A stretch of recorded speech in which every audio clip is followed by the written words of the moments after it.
नमस्कार। आप सुन रहे हैं द बॉलीवुड रेडियो और मैं हूं आपके साथ आकाश। दोस्तों, किस्सा राजेश खन्ना का है और लेकर चलेंगे आपको 70 के दशक में।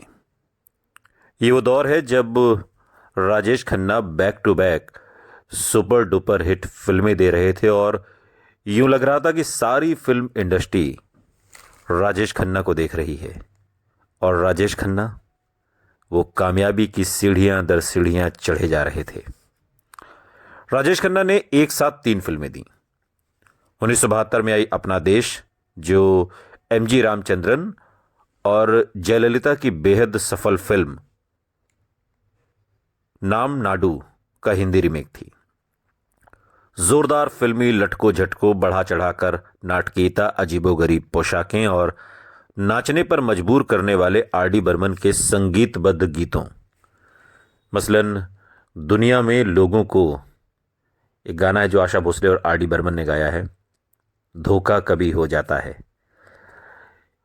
और अपना देश धड़कती या उछल कूद वाली ये फिल्म थी। अपना देश राजेश खन्ना की उन फिल्मों में से थी जिन्होंने लगने के वक्त काफी हलचल पैदा की, लेकिन कुछ ही सालों में वो भुला दी गईं।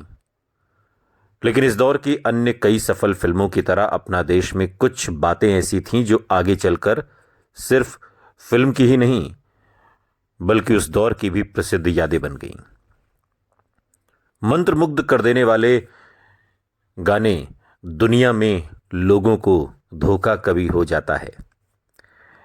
इसमें राजेश खन्ना और मुमताज ने जो भड़कीली रेशमी पोशाकें पहनी और नकली बालों की जो विग लगाई, जिन्हें देखकर सर्कस वाले भी शर्मा जाएं, अगर आपने ये फिल्म देखी है और ये गाना सुना है।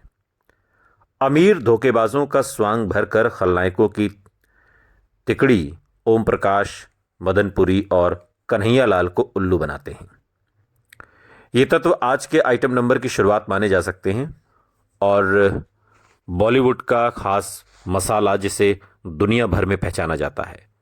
और गाने के शुरू में आर.डी. बर्मन की गुर्राहट अब इस किस्म के सिनेमा के नमूने से कम नहीं। औसत के नियम ने आखिर राजेश खन्ना को पकड़ ही लिया था। यहां से उनकी फिल्में अब औसत दर्जे की हो चली थीं। 1972 की बाकी उनकी 6 फिल्में थीं: दिल दौलत दुनिया, बावर्ची, मेरे जीवन साथी, जोरू का गुलाम, मालिक और शहजादा। मिली जुली असफल, बेहद असफल और सामान्य दर्जे की ये फिल्में थीं, लेकिन उनमें 2 साल पहले आने वाली फिल्मों के मुकाबिल रखकर अगर आंका जाए तो वो सारी फिल्में नाकामयाब कही जाएंगी। लेकिन फिर भी जहां तक राजेश खन्ना के फिल्मों के चुनाव की बात थी, टिकट खिड़की पर असफल फिल्में उनके चुनाव में गलती साबित नहीं करती। हो सकता है उन्हें उनमें से कुछ फिल्में मजबूरन करनी पड़ी हों, लेकिन 1972 में मेरे जीवन साथी या दिल दौलत दुनिया जो 1972 में आई, उनकी सफल फिल्मों से बहुत अलग नहीं थी। कुछ हो जाने के बाद आने वाली समझ से बात करें तो यह साफ है कि जो सुखाभास राजेश खन्ना ने जगाया था वो हमेशा तो नहीं बना रह सकता था। उनके लिए जीत के दौर को बनाए रखना, पिछली उपलब्धियों को बनाए रखना और उससे भी अहम उनकी शोहरत का वही पागलपन पैदा कर देने वाला स्तर बनाए रखना नामुमकिन था। आज उन 6 फिल्मों में से ज्यादातर फिल्में कमाई वाली फिल्में कहलाएंगी, लेकिन राजेश खन्ना की सफलता को जो परिभाषा गढ़ी उससे वो बहुत कम रही।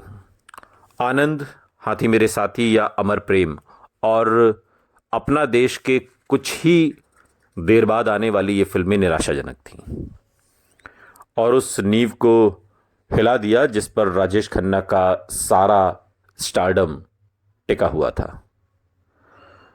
जहां दिल दौलत दुनिया, मालिक, शहजादा लगभग भुला दी गई, वहीं बावर्ची और मेरे जीवन साथी ने खुद ही दुनिया में जो हिंदी फिल्म इंडस्ट्री थी उसमें राजेश खन्ना को एक मजबूत जगह देने की कोशिश की।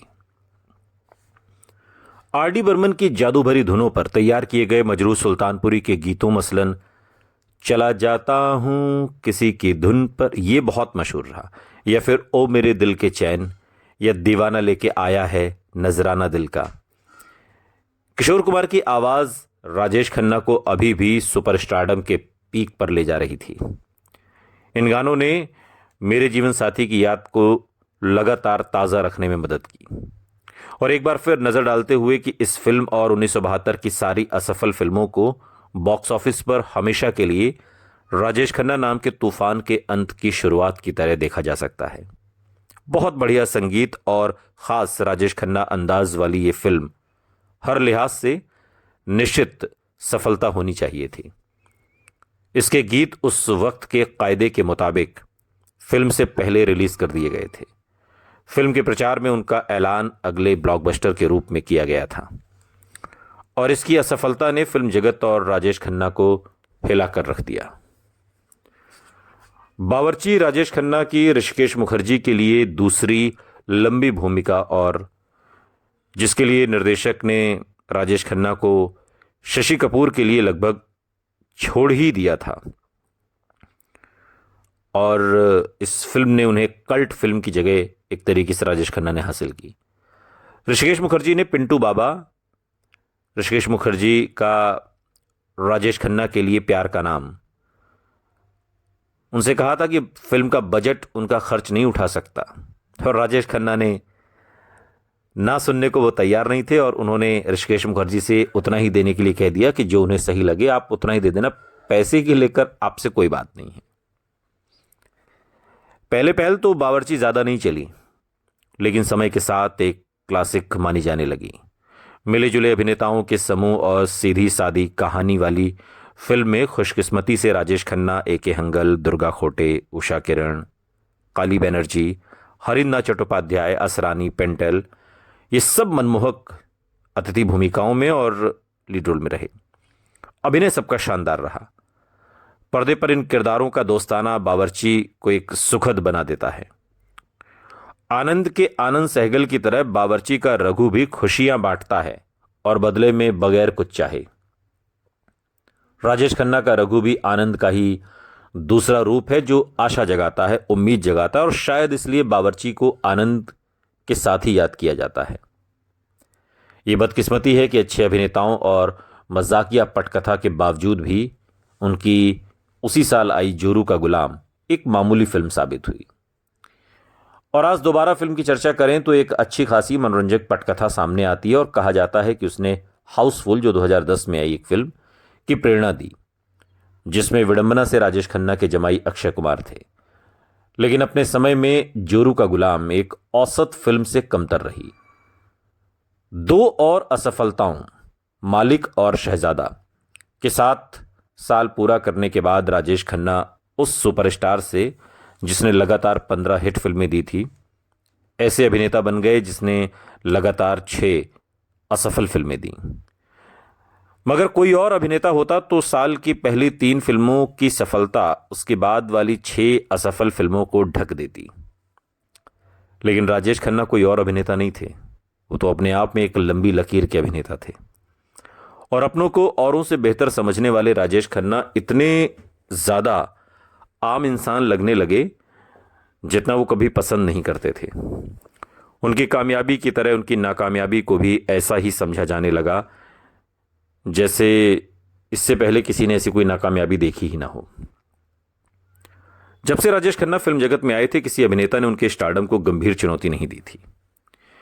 3 वर्षों में उनकी असाधारण सफलता के दौरान उन्होंने देवानंद, राज कपूर, दिलीप कुमार के दौर का निश्चित ही अंत कर दिया था और जितेंद्र द्वारा अभिनेताओं जिन्होंने उनके साथ शुरुआत की थी कि अभी उड़ान भरने वाले करियर का सफाया कर दिया था।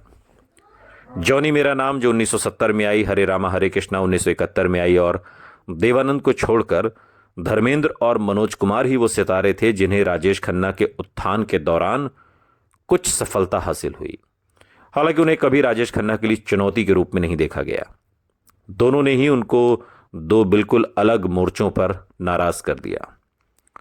हो सकता है धर्मेंद्र की फिल्में उतनी बड़ी सफलताएं न रही हों जितनी राजेश खन्ना की थी, लेकिन वे ज्यादा स्थिर रहे और 1972 में उनकी फिल्में सीता और गीता, राजा जानी, समाधि उस साल की चोटी की सफल फिल्मों में से रहीं। दूसरी ओर मनोज कुमार ने साल 1972 में आई बेईमान के लिए उस वर्ष के श्रेष्ठतम अभिनेता के पुरस्कारों को आसानी से जीत लिया, ठीक राजेश खन्ना की नाक के नीचे से। यह दूसरी बात है कि बेईमान ने जो फिल्म फेयर पुरस्कार हासिल किए, संगीत के लिए भी, ऐसे वर्ष में जिसमें पाकीज़ा रिलीज हुई और जब अमर प्रेम और पाकीज़ा जैसी फिल्में दौड़ में थीं, तब बेईमान को बेस्ट संगीत के लिए फिल्म फेयर अवार्ड मिला। अब पाकीज़ा का संगीत क्या किसी से छिपाए छिप सकता है? उनमें एक बहुत बड़ा विवाद भी खड़ा हुआ और प्राण साहब ने तो फिल्म के लिए पुरस्कार लेने से इनकार कर दिया। पाकीज़ा में गुलाम मोहम्मद के संगीत को नज़रअंदाज किए जाने के विरोध में प्राण साहब ने कहा कि मैं ये पुरस्कार नहीं ले सकता।